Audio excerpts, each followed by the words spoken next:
Hi, kindergarten. Hope you are having an awesome Wednesday today. We're going to get started with some math. We're going to begin with our number talk today, and today we're going to talk about decomposing numbers.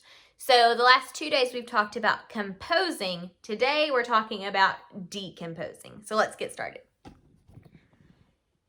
Okay, here I have a part whole mat, and we're going to begin with the number 6. So let's count out 6 counters. Ready?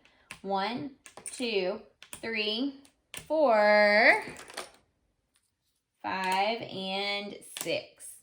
Okay, here's 6. When we decompose, we break the number apart into 2 different numbers. So how could I break apart or decompose the number 6?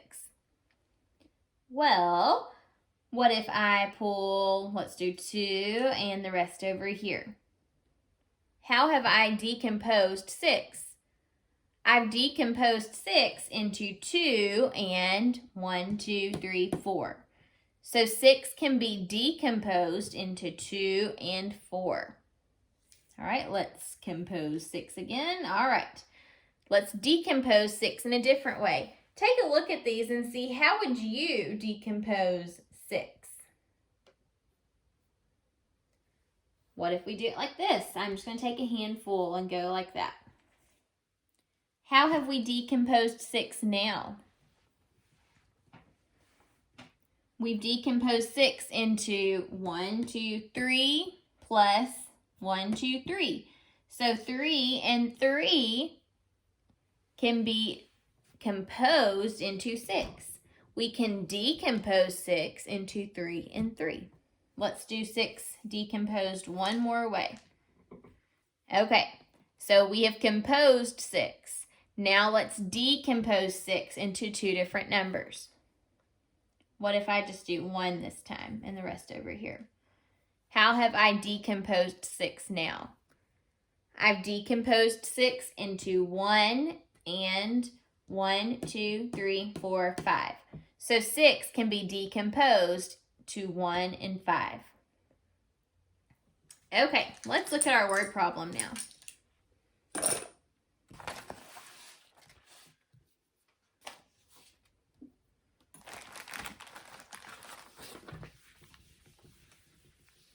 Let me draw our apps check.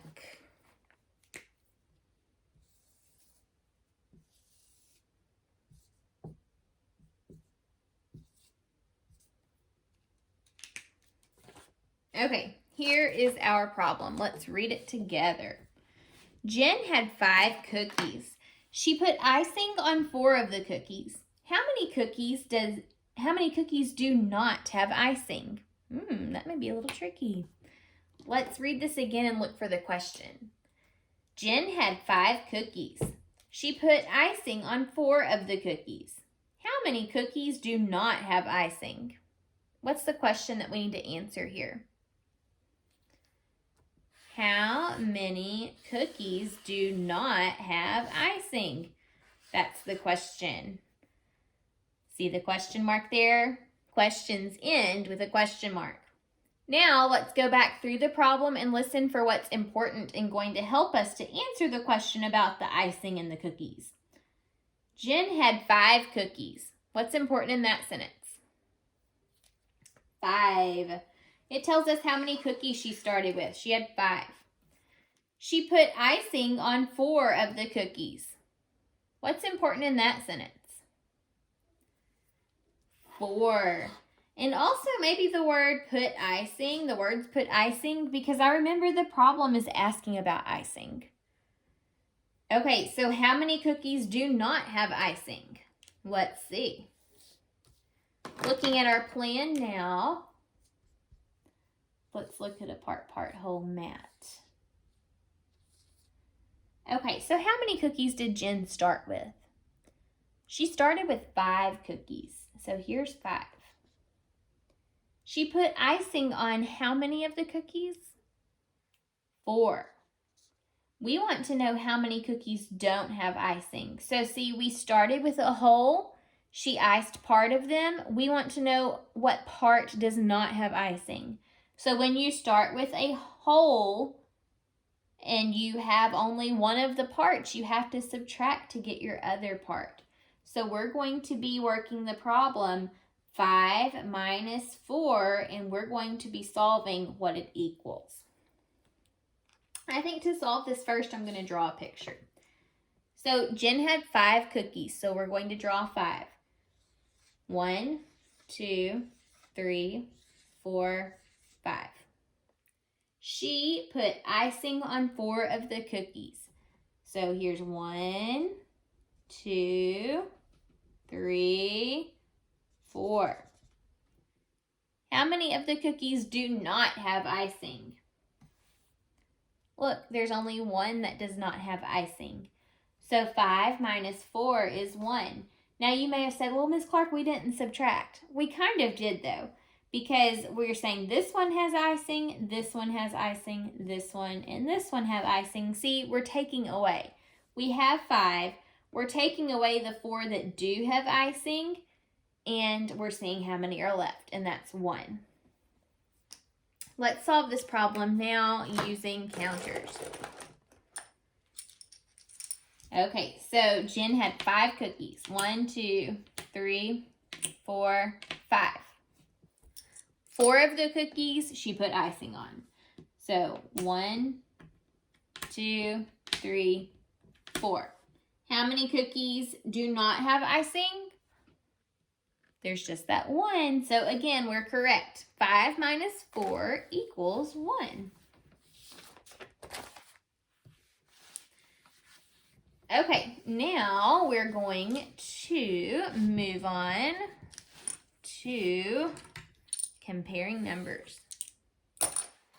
Today we're going to actually use numbers to compare numbers instead of just manipulatives, but we will also use manipulatives too. Okay, so if I have the numbers 14 and 4, and I'm wanting to figure out what words can go in the blank here, what words would you put in the blank? Would you say 14 is greater than 4, 14 is equal to 4, or 14 is less than 4? What would you say?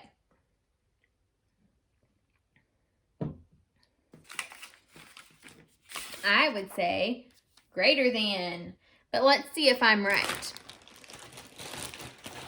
So if we have 14, 1, 2, 3, 4, 5, 6, 7, 8, 9, 10, 11, 12, 13, 14. Okay, we have 14 and 4.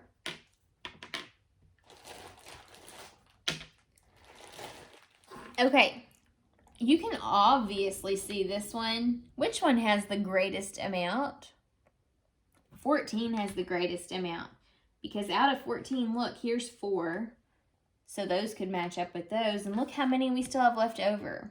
We have a lot left over. So 14 is greater than 4. It is much larger. So we say it is greater than 4. 14 is greater than 4.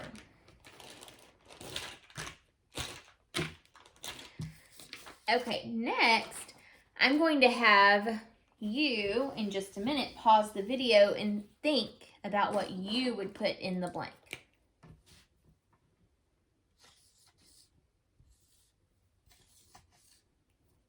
Okay, here's the problem. We have 9 and 9. What words would you use to compare 9 and 9? Press pause and think about it. Okay, before we choose words, I'm going to build 9 and 9. So there's 1, 2, 3, 4, 5, 6, 7, 8, 9. I'm going to go ahead and link these together. That way when we compare them, I can just stand them side by side and really see what we have going on. So I'm going to link together these 9 cubes. All right, now let's look at the other side. 1, 2, 3, 4, 5, 6, 7, 8, 9. Link them together. 1, 2, 3, 4, 5, 6, 7, 8, 9. Okay, now let's stand them side by side. Look, here's 9 and here's 9. What do you notice? I notice that they're exactly the same. They are exactly the same. So when two numbers are the same, we call that equal to. So we can say 9 is equal to 9. Okay, or without my cubes here, here's what it looks like. 9 is equal to 9. And I really need to put that word is on here. 9 is equal to 9. Okay, they're the same, so they're considered equal. We're going to work one more problem together today. Let's see.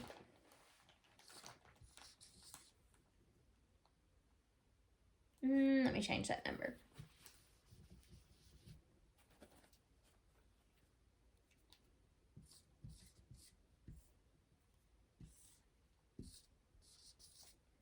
Okay, 14 and 15. Think about how would you compare these numbers. Press pause and think for a second. Would you say 14 is less than 15, 14 is equal to 15, or 14 is greater than 15? Press pause and think about it for just a minute. Okay, let's see if whatever you said was correct. So I'm going to put 14 on this side. I already have 1, 2, 3, 4, 5, 6, 7, 8, 9, 10, 11, 12, 13, 14. Okay, let me link these together. So 10, 11, 12, whoopsie, 13, 14. Here's 14. Now on the other side we need 15. I already have 1, 2, 3, 4, 5, 6, 7, 8, 9. Here's 10, 11, 12, 13, 14. Goodness, these keep falling apart. It's a really tall tower. And 15. Let's double check that because I had some trouble. Count these with me. Ready? 1, 2, 3, 4, 5, 6, 7, 8, 9, 10, 11, 12, 13, 14, 15. So see, I have 15. Okay, let's compare. What do you notice? Here's the 15 side, and this is the 14 side. What are you seeing? I notice 15 has one more than 14 does, and 14 has one less than 15 does. So what words do I need to use to compare these two numbers? Remember, 14 is the one that has less, and we always have to start by comparing from left to right, just like we read from left to right. So we need to say 14 is less than 15 because 14 has one less than 15 does, so it's considered less. 14 is less than 15. How'd you do? Did you get that one right? Were you able to compare those numbers? Good job. All right, I'm going to leave you with a challenge for today. Your challenge is to compare these two numbers. Your challenge is to compare these two numbers. Think about what words would you need to use to compare 12 and 15. Okay? So see if you can beat the challenge. Compare 12 and 15. I'll see you tomorrow. Bye.